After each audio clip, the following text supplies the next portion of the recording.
you, Emily, very much. I am Susan Abraham. I am the academic dean here at PSR, and it is my honor and pleasure to host today's meeting, today's webinar. It is a thrill to see you all. I had a few updates on what is going on at PSR with our students and with our faculty, just to catch you up on things. One of the things that we have been forced to do, actually every school in the world has been forced to do this, is to move very quickly online.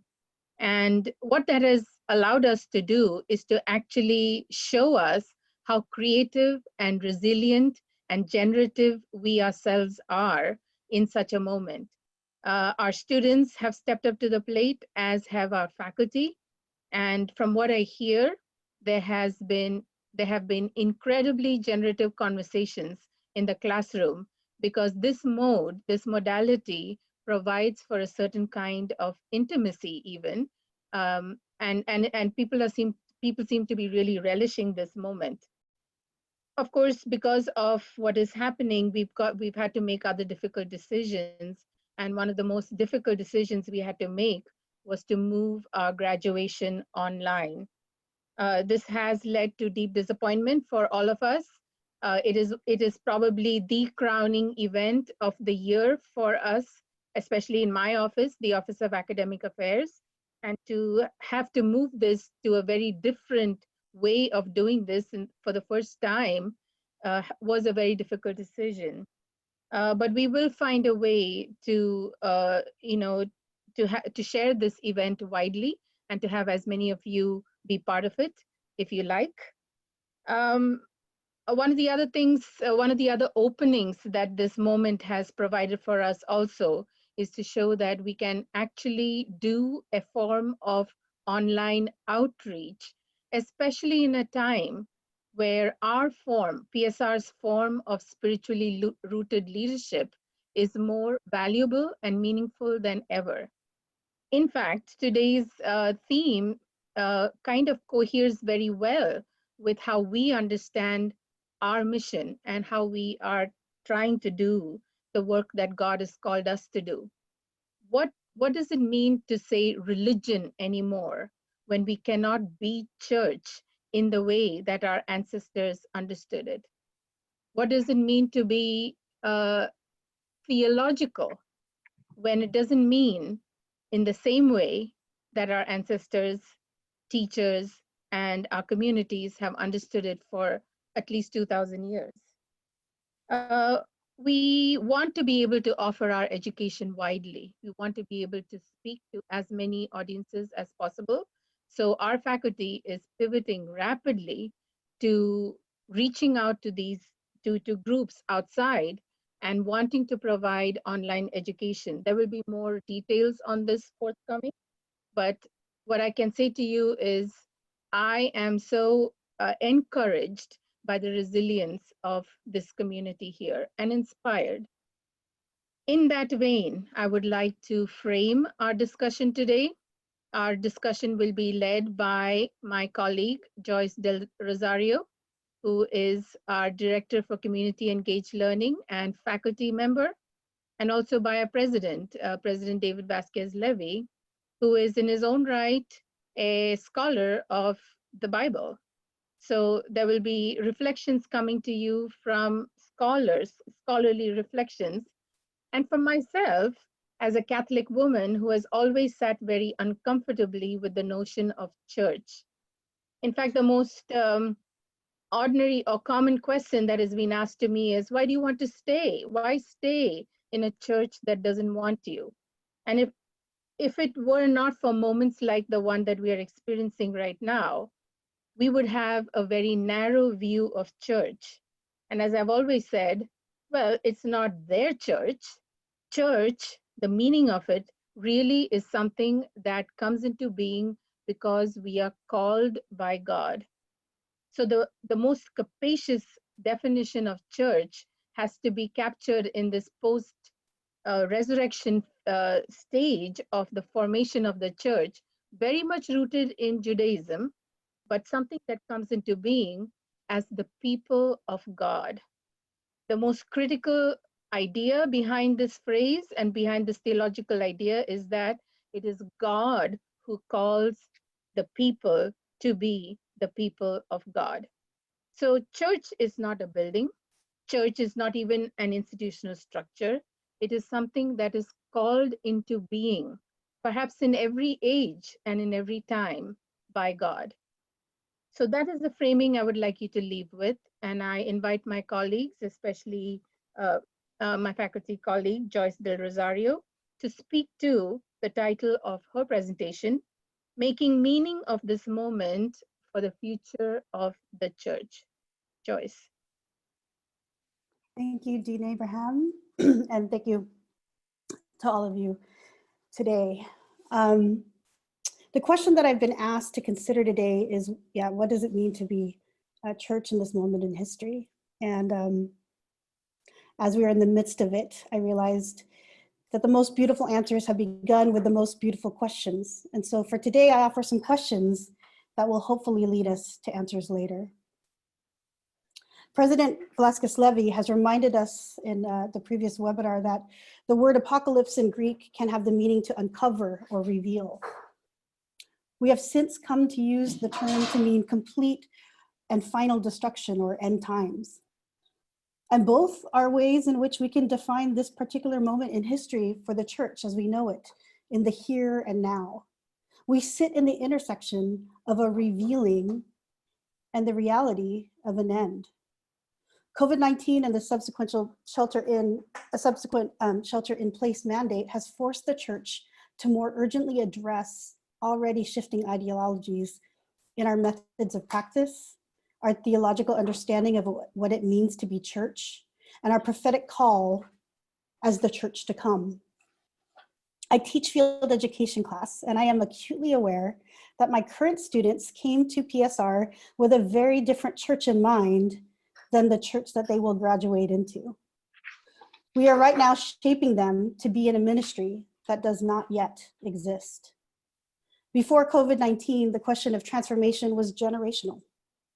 As boomers and Gen Xers prepare the church for millennials and Gen Z, I would ask my class of future pastors and faith leaders, what does it mean to be in this generational tipping point? We already recognize that for the sake of the continuation of the church, things could not stay the same. But now in the time of COVID-19, because of the rising coronavirus cases that exponentially grow every day, because of major economic and social shifts taking place in our global society now, because of the urgency of humanitarian needs, we cannot afford to wait for the generations to change. We can no longer talk about a changing church in theory.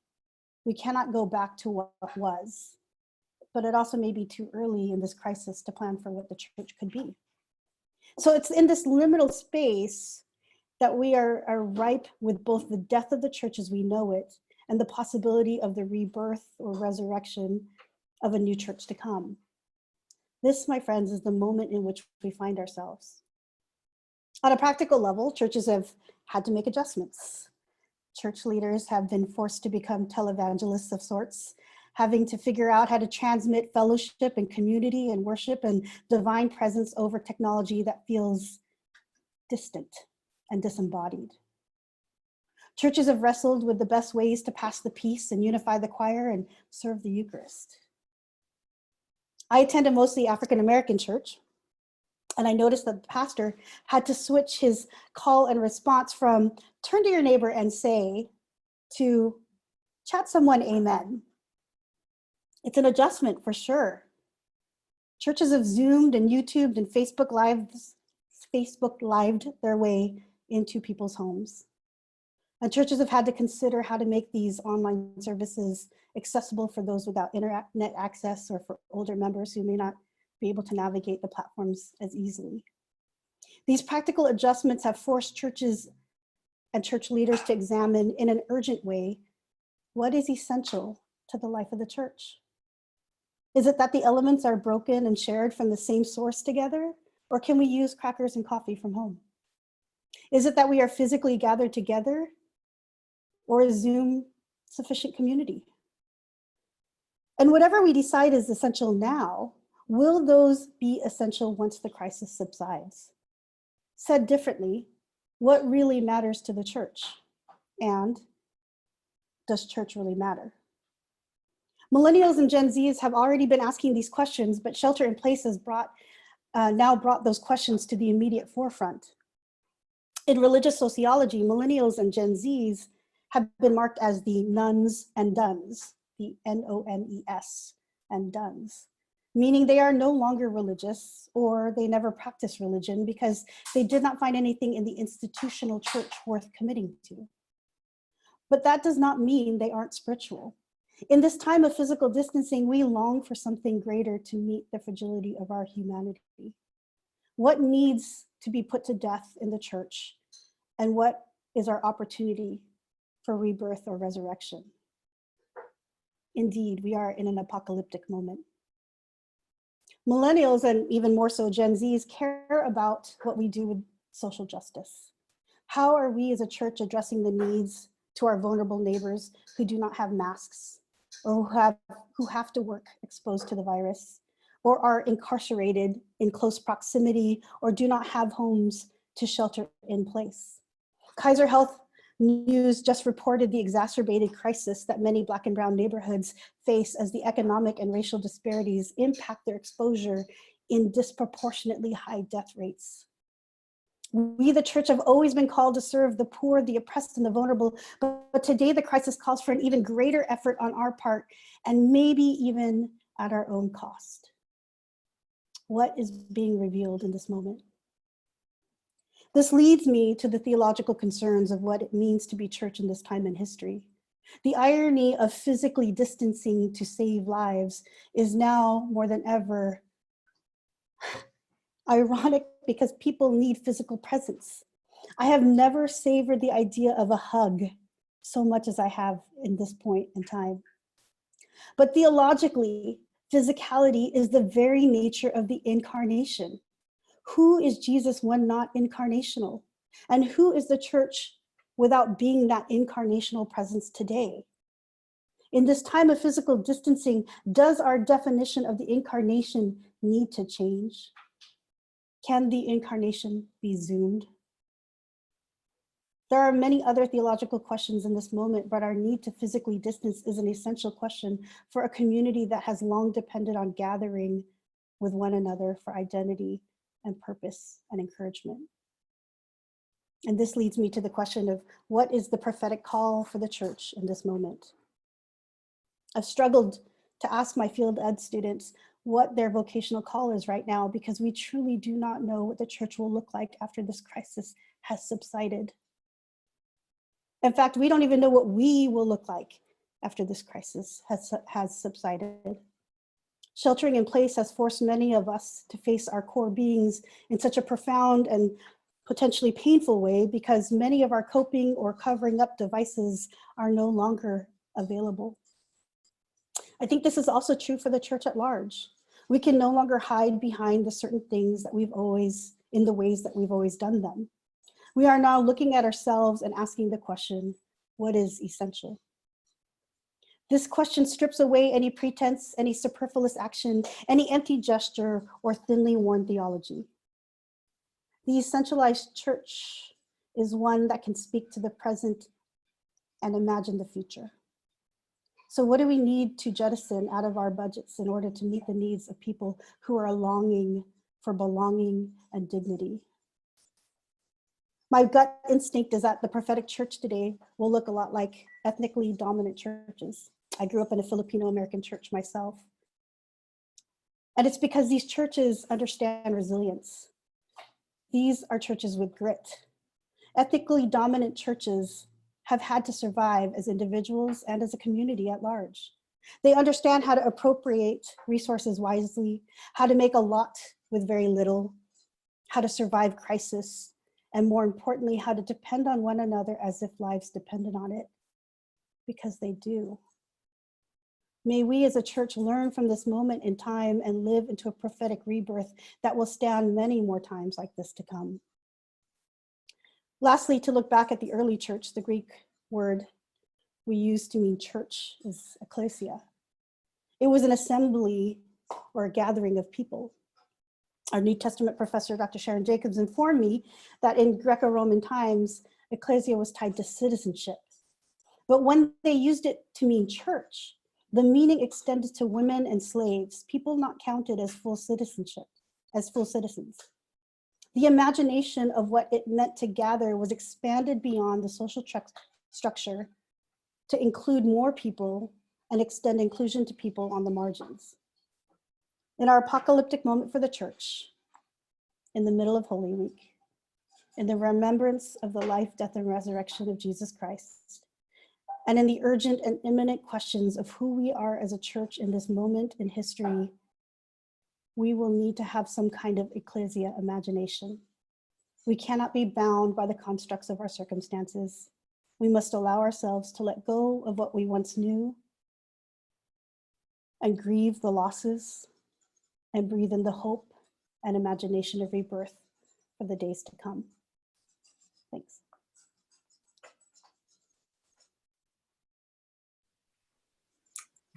Amen. That is phenomenal, Joyce. Thank you. And as you can tell, we are grateful for the kind of community that we have the privilege to be a part of in this network of institutions, of communities, of partners, and our faculty and staff here at PSR to have the privilege of engaging in this moment that is deeply disorienting with these colleagues. To me, it's just the greatest gift. And for that, I am appreciative. We are heading now into what is expected to be the peak of the pandemic in the US, at least the one that we expect currently to be. And the juxtaposition of this coming peak with Holy Week and the coming of Passover is something that I think many of us will be wrestling with as we engage our communities of faith in the days to come in these rituals of Holy Week. I'll invite us to just offer some reflections on the text in each of our conversations.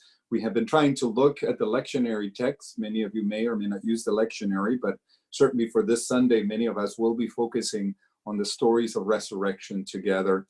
And so I'll be offering some reflections on two of the texts from the lectionary, from the common lectionary, on Matthew 28, verses 1 through 10, and then Colossians 3, verses 1 through 4, and then just say a couple of other words about the lectionary texts that are coming in the season of Easter as we enter that. But let me begin just by inviting us to think and to frame our conversation around these words from Toni Morrison when she received the Nobel Prize for Literature in 1993. In that, which you can see this online and hear it in her own voice. This is you can also read it online, but this was a speech or a lecture that she gave that was so powerful. We've been using it in a course on preaching that I am teaching currently this semester with a couple of other colleagues.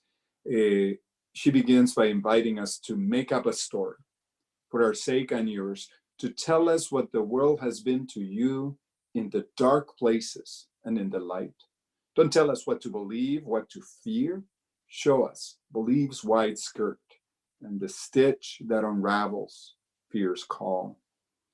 This text and the rest of the lecture from Toni Morrison, as well as much of her writing, have been echoing in my mind throughout the last year. Prior to this experience with coronavirus, already it felt as if the world needed attention and new stories, new ways of thinking, new stories to counter the narratives we are living with.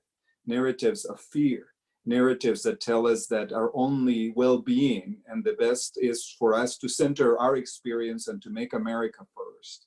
That narratives that tell us that our security and our safety depends on the exclusion of others, particularly brown and black bodies, or their imprisonment. So we need a new story. The sense for a new story has been deep within and welling within our communities for a very long time, but it catches a new sense of urgency in this moment. In her writings, Toni Morrison invites us to have the courage to speak, which is what the call of the church is, to preach. In the class in preaching, we are regularly speaking. This last week was about how we come to voice ourselves. Many of our students expressed, particularly those who have grown up in communities where their voice has not been welcomed because of their gender or their gender identity or their sexuality, to be spoken into the space. Coming to voice is a challenge. And coming to voice at this moment of disorientation is even a more particular challenge. But it is no different than it was in that early church, that early community that experienced the disorienting loss of the one who, as the people walking to Emmaus, said to Jesus as they encountered him, "We thought that he was the one." The experience of Good Friday is one that we will walk through in the next few days. This season of Holy Week walks us through the Triduum, a word that I didn't know growing up. I didn't grow up active in a Christian community, mostly in a Jewish community, but the Triduum was this word I came to know in seminary, of those 3 days of Good Friday, of Easter Vigil, and Sunday morning. To walk our way, beginning even earlier with Maundy Thursday, and as we enter into this week, trying to figure out how we are going to do this from a distance from each other, but this incredible, if you want to think of it as a musical, as a Bollywood scene, this massive story that begins with the parade of Passover, of Palm Sunday, the richness of Maundy Thursday and betrayal, the reality of death and its grief, the sitting in that liminal space that Joyce so beautifully articulated, that uncertain space, and then the promise of new life that comes, is captured by Toni Morrison's words: to tell our story, to dare to speak a new story different from the one that the world knows and hears, and to speak not of fear, but of truth, of hope. This moment has been articulated perhaps a little bit in maybe terms that you could think of as somewhat sacrilegious, as being BC or AC. That this moment before coronavirus or after coronavirus, as this article from Rana Farruhar in the Financial Times captures, this is a watershed moment. And there is ways in which we might think both of church, of world, of our economy, in ways that are so drastically defined by this moment. And we are trying to figure out yet how to understand what the implications will be and how to make meaning of it. That is the very essence of the work of faith communities, of theological education and theologizing, is the making sense of drastic events in our lives. A similar take was by Thomas Friedman in an article in the New York Times a couple of weeks ago, where he talks about this new historical divide in a similar terms of BC and AC, the world before coronavirus and after coronavirus. In the sacred text, when we look at the story of the resurrection, and this, the lectionary will take us through the version of it in Matthew, that is what the community is doing. And through the season of Easter, we are invited to think about this early church, which, like Joyce said, was kind of this ethnic church that felt that the world depended on it, that life depended on how they came to understand this massive event that they had experienced in the life and death of Jesus, and these claims, this wild claims that new life came from that experience. In Matthew 28, we hear a sense that this is another article actually that I'll encourage you to take a look at. I'm using some very interesting sources here. The coronavirus pandemic will forever alter the world. This was a piece written just a couple of days last Friday by Henry Kissinger. Honestly, I didn't realize Henry Kissinger was still alive, much less writing. But this was a very interesting piece that he wrote. There's one line I disagree with in the article. I'll let you read it and you can figure out which line I disagree with. But by and large, I understand and I hear what he is bringing up, the sense that the world will be altered in ways we do not fully understand. Our work, our meaning making, will be about identifying what will be the story that will carry us on the other side of that. So let's take a bit of a closer look for a second here at the text from Matthew 28. In the text of Matthew 28 is one of the stories of the resurrection, and it begins this way. After the Sabbath, as the first day of the week was dawning, Mary Magdalene and the other Mary went to see the tomb. So the very beginning of the story, after the Sabbath, as the first day of the week was dawning, think about what that morning was like, what it will be like as we try to preach, think on Sunday morning of Easter this week, in this very disorienting week. It doesn't quite yet feel like we are entering Holy Week. But what is it like to begin there's a new creation that is evoked in the way that Matthew tells the story. On the first day of the week at early morn, at the beginning as the new day is dawning. This reflects back to the story of Genesis, which, there is a new creation, a new beginning as something begins anew. So what is it that will happen on the other side of this watershed moment? It's interesting who is actually out on that first day of the week. It is Mary Magdalene and the other Mary. In all of the stories of the resurrection, it is the women who are the essential workers, like the folks who are on the front lines in what has been called a divide as well of white-collar kind of sequestration. White-collar workers, most of us can work from a distance, but blue-collar workers have to go out into the society because they're essential in their work. And there is a deep divide that results in what Joyce addressed in the implications for Black and Brown communities to bear the brunt of this pandemic. But similarly, in this early time, it is the women who have the courage to go out because they are the essential workers. They are there to mark the death of their loved one, to prepare his body. They are the ones out taking the risk. It is they who become the first witnesses to the resurrection, the first ones to be able to see it because they are out there. So the questions for our community will be, what will be the new story we will share out of this? Who are the people out there in the front lines understanding, and will we listen attentively to the stories they bring of resurrection, where they see new life being possible, new ways and continued ways to be community? Will we listen to them, or will we as church reject their tellings as either too idealistic, idle tales, as the women's witness was received by some of the disciples? Or will we listen attentively to where new life is happening in courageous new ways and have the courage to speak it as well? They, after the Sabbath day, on the first day of the week as it was dawning, these women go out into the tomb and they begin to tell a new story, a new creation. I have been feeling like this time is like a fog. We're in the middle of a fog where we do not know what lies on the other side of it. For our congregations, even for theological education, what will be the implications of moving this much of our education online? What impact will it have? It's the same question for many of our businesses, for many of our not-for-profits. So as we come to the other side of this fog, though, what will be the sound we will listen to, the stories that we will follow? Will they be framed by fear, or will they be framed by hope?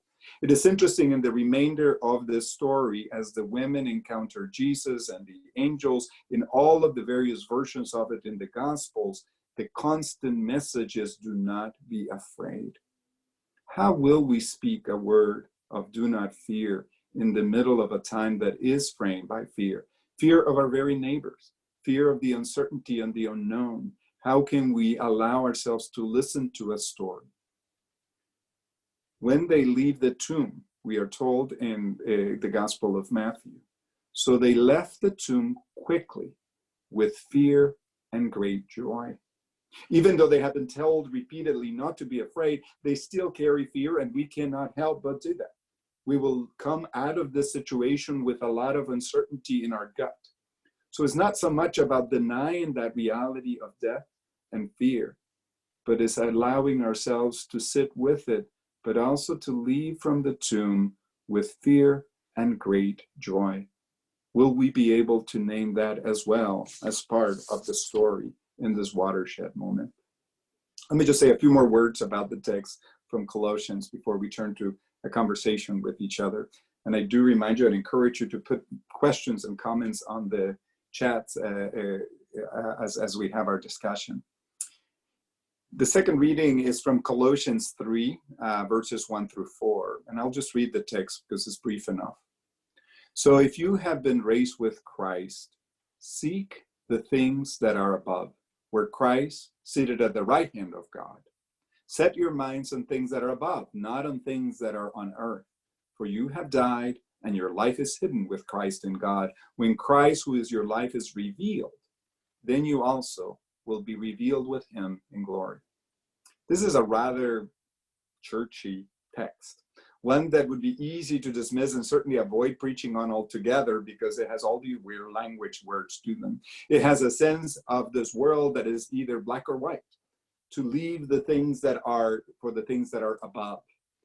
Now, while we are uncomfortable, particularly as progressive communities, with any language that divides so in such binary ways, things that are above and things that are below, I think it is helpful to sit with this watershed moment that was the resurrection, that is our moment right now, to think about what are the things in this moment that we learn about ourselves that need to be let go of.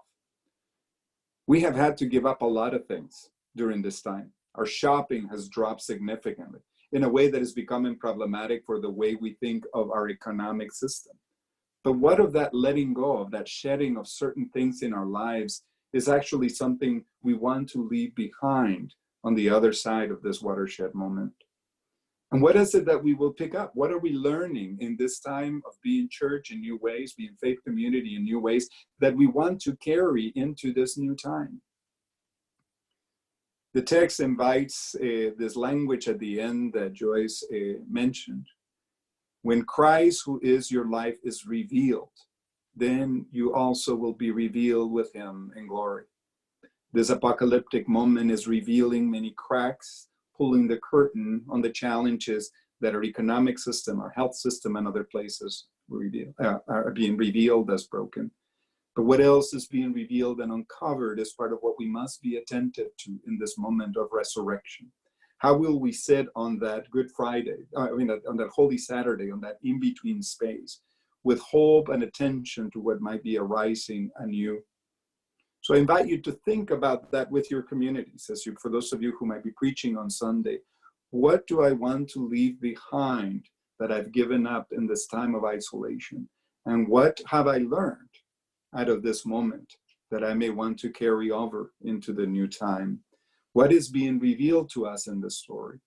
It is remarkably powerful for this juxtaposition of these powerful stories, the tridium, their ways in which we think about death and life, servanthood, washing of feet. Think about how that is powerful when we're having to wash our hands. The realities of death when somebody is buried that cannot be visited because of fear, in the sense that many of us in our communities that are having to officiate for funerals in a time when we cannot be there with one another. How will these powerful stories offer us new stories into the world? But especially, not only to be diagnostic about what we are seeing and where the brokenness is, but to have the courage to speak a new story into this moment. The last word I'll say about the lectionary is I have always been troubled by the fact that the common lectionary gives up on the Hebrew Bible text as it goes into the season of Easter. So throughout the season of Easter, we will be following the story of Acts. There's power in that, in being able to say, how does this new community figure out how to be church and make sense of the experiences that they've had in the death and resurrection of Jesus? But there's also an implicit issue in the fact that the Hebrew text is left behind. It can, in a way, speak again to the sense that now that we have Jesus as part of our community here, we no longer need all of that Old Testament stuff. So I do want to encourage us to think, depending on whether you follow a lectionary or not, to think about the way that the text, perhaps from the Easter Vigil, can be carried into the season of Easter.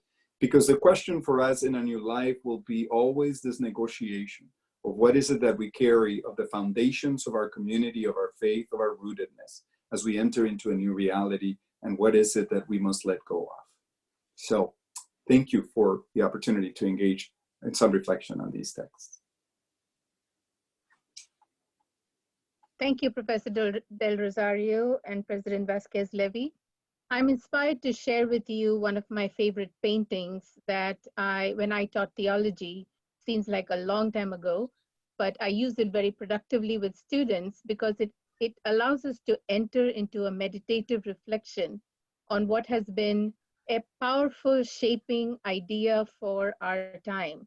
I'm inspired to think about this painting by Rembrandt, and the title for this painting is Noli Me Tangere, which in Latin, it's in Latin, and it means do not touch me. Actually, though, the Noli Me Tangere, the sentiment behind that statement, and this is a post-resurrection moment, as you can see, is do not want to touch me. I started thinking about this, Professor Del Rosario, when you said, what does it mean to think about or speak about the incarnation when all we have to do to speak about it with is Zoom? So Zoom is providing for us a barrier to understanding what the incarnation meant for our ancestors, the early Christians, who had this vision of the risen Jesus. It's a very interesting painting, and we don't have a lot of time to look at it. But one of the ideas that I would like you to think about is to note what Rembrandt conceived Jesus as carrying. So Jesus over here seems to be carrying a shovel. And I've often asked students, so what are the things that a shovel does?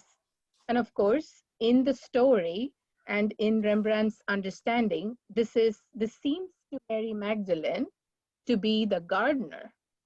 But the gardener who uses a shovel to plant plants does something else also with the shovel. In fact, he's the master of the shovel. You see, because with a shovel, you can also dig graves. And I think for me, the fact that the shovel appears very close to the middle of the painting and with such force really brings a certain clarity to the remarks that have been made today. Maybe the incarnation is not about so much a literal touching and a literal being in the body, much as that is what we struggle with. It is instead another way of calling us to be in relationship. The master of life, the garden and the plants and the people, is also the master of the grave. When we frame our current experience in that frame, what does it mean for us to be church? And this is where I'd like to ask both Professor Del Rosario and President Vasquez-Levy, in this time of loss, as we experience this loss of being bodies with each other, and we have been told we may not want to touch each other even. We are living in a way, a post-resurrection moment. What do you think it means for us as human beings to be church? And I really want you to, if you can, focus on the sense of loss here. This loss, this experience of loss, this experience of not being readily available bodies to each other. Any thoughts? Do you mind, President? Yes, go ahead, please. So I've been in deep grief over the last 3 weeks. And I struggle to speak of hope at this moment because I'm not ready, because I'm still grieving the loss of body, right? And Dr. Schlager in the last webinar mentioned Julian of Norwich. And one of the reasons why I love her so much is she had this like relationship with God that was so visceral. It was so much about the connection and almost mystically in this fleshiness of the incarnation with her. And that is the kind of relationship with God that I attain to, that I hope for. And so to grieve the loss of physicality is for me to actually grieve the entirety of what I long for in my understanding of who God is and my ability to hold that deeply within. And so I don't know that I have anything but grief and longing and desire And I think I'm okay with that. I think that's where I have to sit. And if that means, you know, let's extended amount of not being able to, you know, hug someone or be, you know, in physicality with others or being in the presence of others anytime soon, I sit in that grief, and I don't know that I can go any further than the moment right now, and the next moment, and the next moment, and all of that is just loss. And I think it's okay to sit there, and I think it's okay to be in Saturday, and I think I'm just going to be in Saturday for a long time, as many of us are. Thank you. Thank you, Joyce. I echo that struggle to think about a way to name hope in the midst of grief and the need, I think, to sit with that is really, it's a spiritual discipline. It's a challenge to do. Let me be a little sacrilegious, if I may, and shift directions a little bit in answering the question you raised, Susan. I spent quite a bit of my time in Iowa, so I got to listen to a lot of Norwegian jokes. And there's one that says that Ole loved Lena so much, he almost told her. Now, that's a way of capturing, you know, in those jokes, what's perceived as this Norwegian or Scandinavian approach, right? You keep your distance. You may love somebody so much, you might tell them, right? My wife, who is a Finnish background, and my family are quite different. The first time that we went to Guatemala, where I'm originally from, after the first day, my wife turned to me and she said, "I have been kissed more today than I have in my entire life." This was her very first day in Guatemala ever. Because I come from a culture and a community where touch and hugging, kissing are very much a part of it. My children are kissed every morning and every night. They get sometimes a little frustrated because they might be heading out the door for, you know, a couple hours and coming back and they get another kiss yet. So this has been very, very difficult not to have that embodiment, that opportunity to be close. We've had a couple of deaths in our community. Our neighbor passed away last week or over the weekend, and my wife's uncle just passed away yesterday. In both of these situations, we are removed from our family to be able to be there with them or with our neighbors. We stood outside of our neighbor's house 6 feet apart from each other, unable to mark that. So I think it is important to acknowledge the grief and the loss that we are experiencing, and to understand the ways that our physicality is one of the many ways in which we know that we are human, and we are reminded of that. And so grieving that loss is significant. The hope is that this will not be forever. We are going to have to wrestle with understanding as we come back to community together. What does it mean to restore the sense of what religion is? Religion as the sense of ligaments, from the origin word for religion, of what connects us to one another. And some of these connections will be electronic and distance. We can learn from communities that have experienced isolation and distancing for a long time. The church in our southern border, meaning not the congregations from the US going to help people on the southern border, but rather the church on the move. Immigrants who are coming to this country in search of hope and a new future, many of whom are people of faith and church. This is where the church is. They know from experience, and have historically known, many of them, the separation of not being able to connect back to their families. What do we learn from these faith communities that for a long time have had to learn to keep deep connections across boundaries they cannot cross, relying only on screens for parents and for children and grandparents to speak and to get to know each other? What do we learn from these ethnic communities that, as Joyce said, know that they're living as if life depends on it, because for them, faith, church, religion, ligaments is what life depends on. They know no other life but one that is one of codependence with one another, even at times in a great distance. Thank you. And I'm heading here towards something that people are talking about on chat. There's a lot of conversation, and I don't know if I'm going to be able to recap everything, but we are in a moment perhaps of deep unknowing. Thank you, Grace, for pointing us towards that.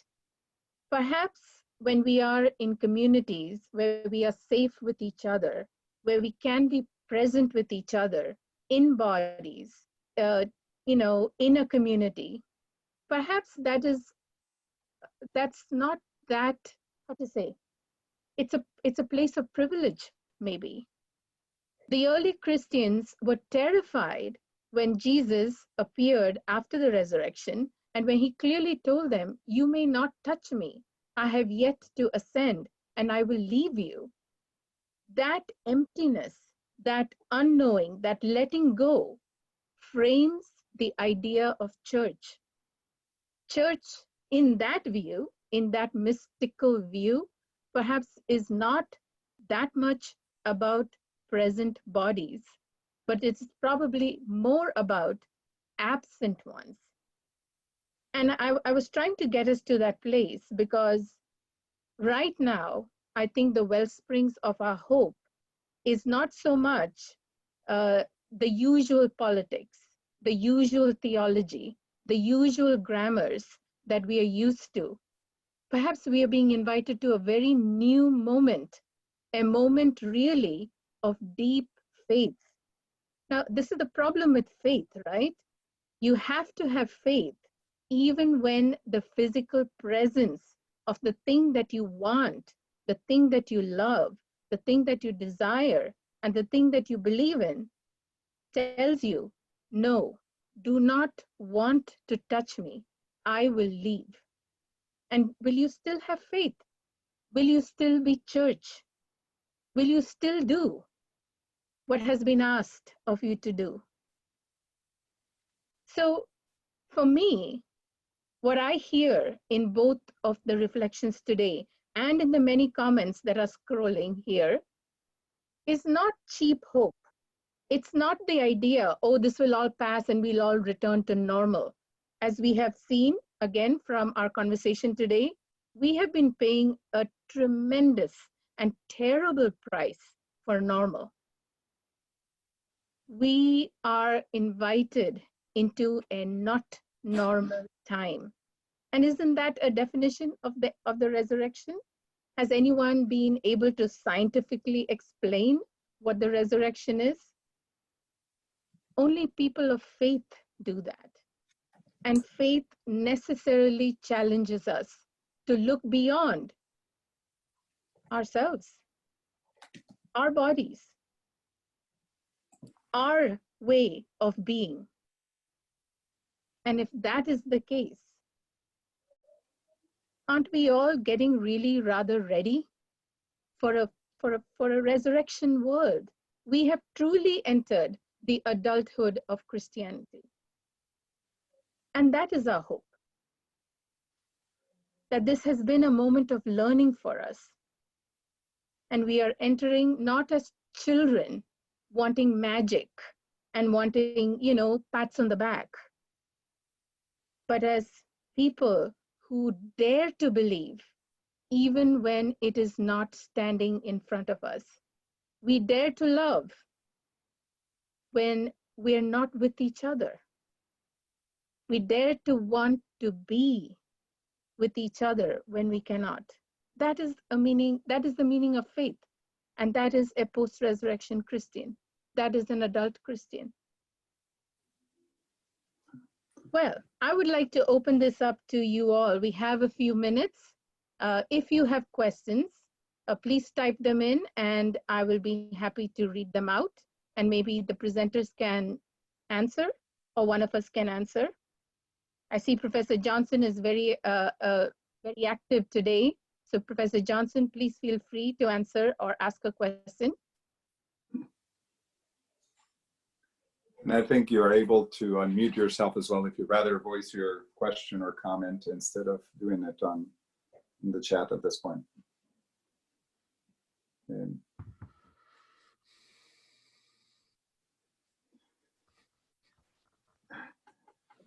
while you think of a comment or a question you want to raise, let me just reflect a little bit to what Dean Abraham just highlighted, of the sense of the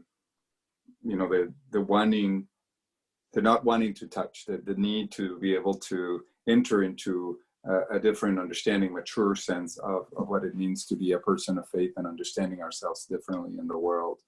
I think there is such depth of complexity in the text that we rehearsed this week and in the Passover. I want to encourage us to delve into those texts and rituals.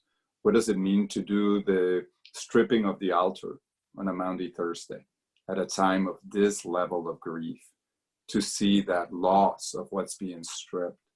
What does it mean to, to really get up early in the morning on Sunday, on an Easter morning, and walk alone, perhaps, about wondering what happened to my world and will new life come out of it? And to name and allow ourselves in the complexity of that story. What will it mean for us to reflect in the Passover stories, where there is these mentions and clarity of the complexity of pestilence, of plagues, that in the ritual of the Jewish tradition in the Passover, you recognize the grief of that by taking one drop of wine out of the cup for every one of those plagues, naming the deep loss, and yet recognizing that it is through those plagues that the empire, whose normal is so pricey, so expensive, and so devastating, is being undermined by these plagues that in some weird way are related to God. So not a simplistic connection of this is punishment from God, but that level of complexity in our story. And I see Jay wanted to say a word. Yeah, I've unmuted you, Jay. This is Emily, Media Coordinator, so you can go ahead and speak if you'd like to add something. Thanks, Emily. And I didn't have my video on because I'm in my paper grading sweatshirt, so I'm not particularly dressed for a formal occasion, but I've really appreciated the moments in this webinar that have emphasized the uncertainty and the unknowingness and the vulnerability that attaches to all of that. That's really where I've been living. I think many of us have these last few weeks, and part of that, part of it has been the realization that of my own privilege in realizing how infrequently I have to confront my bodily vulnerability, whereas so many other communities have to confront their bodily vulnerability all the time. So I've been trying to sit with that, but I'm also appreciating, as has been raised here today, how the stories of Easter are not Hollywood versions of what we might expect from the story. These are not neat and tidy endings. These are moments of profound unrecognizability. You know, his closest friends don't recognize him. And actually the times that they do recognize him are often when he shows them that he's scarred. So there's a sense in which that bodily vulnerability is something important for us to sit with somehow. And that's where I'm sitting and trying to let that be for the moment, and what I need to learn from that. So I appreciate this conversation very much, which helps me sit there uncomfortably.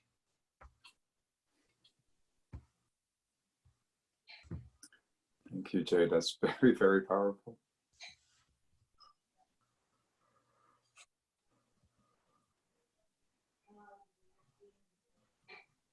I think unknowing is what we are called to at this moment.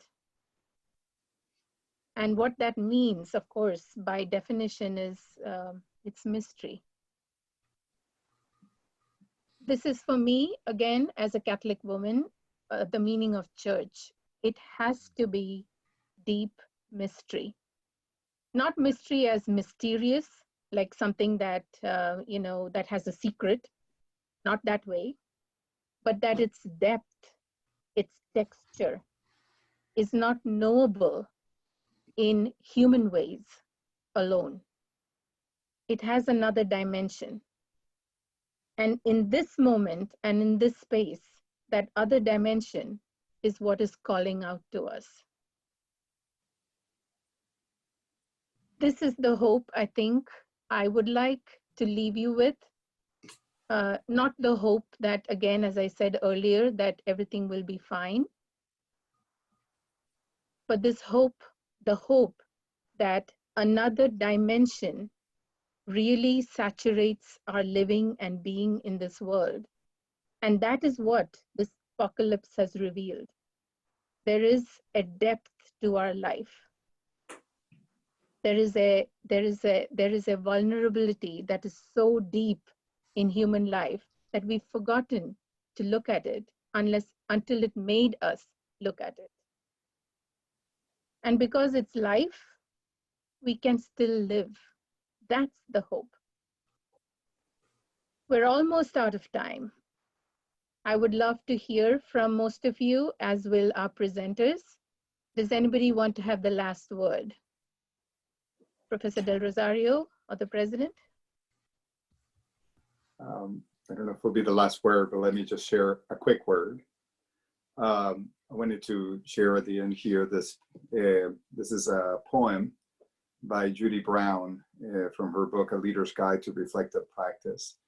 And it appears in a couple of her other publications. It's perhaps a bit of an odd poem, but it connects back to the beginning when I quoted from Toni Morrison. And this is about the idea that on the other side of this fog, as we come back from resurrection, what will be the stories that will compel us? Will it be the stories of fear, of borders, of keeping ourselves safe? Or will there be more compelling images of our world that is a completely new normal? And she uses the image of circus for that. So I'll just read this as a way to end my offerings here. When I grew up, the circus had the animals in cages, the elephants in lines. Then even as that scene began to trouble me, emerged within our lives a circus of a different kind.